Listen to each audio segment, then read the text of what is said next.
આજે હું બનાવી રહી છું કઢી। તો મેં એક વાસણ લીધું, એની અંદર 1 ચમચી ચણાનો લોટ લીધો અને થોડું પાણી એડ કરી અને એને મિક્સ કરી નાખ્યું। હવે મેં છાશ લીધી, એને પણ અંદર વાસણમાં ઉમેરી દીધી અને મિક્સ કરી નાખી।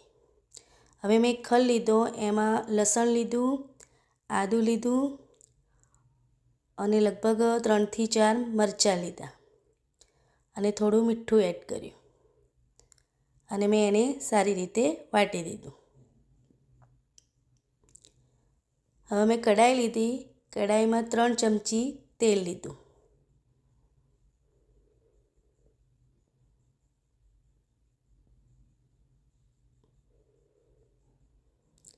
હવે એની અંદર મેં રાઈ ઉમેરી, થોડા મેથીના દાણા ઉમેર્યા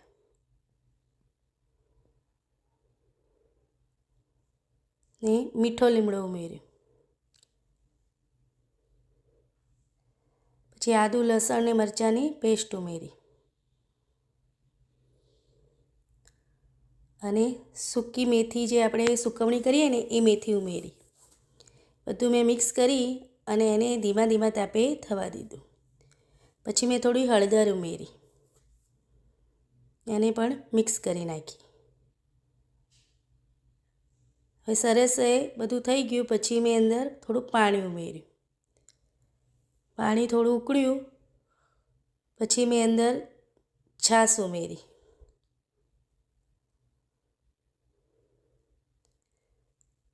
હવે મેં એને ઉકળવા દીધું। હવે એની અંદર મેં થોડું પાણી ઉમેર્યું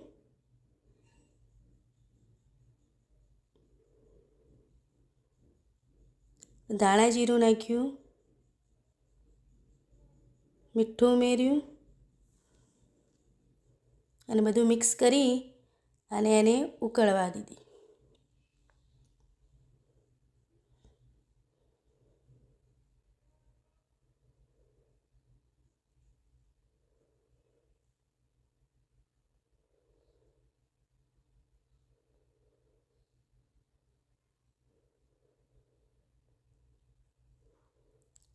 સરસ ઉકળી ગઈ। હવે કઢી થઈ ગઈ પછી મેં ઉપર લીલા ધાણા ઉમેર્યા।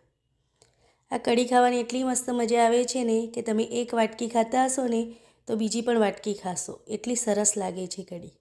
અને શિયાળામાં તો કઢી, ખીચડી કે બાજરીના રોટલામાં તો બહુ જ સરસ લાગે છે। આવજો।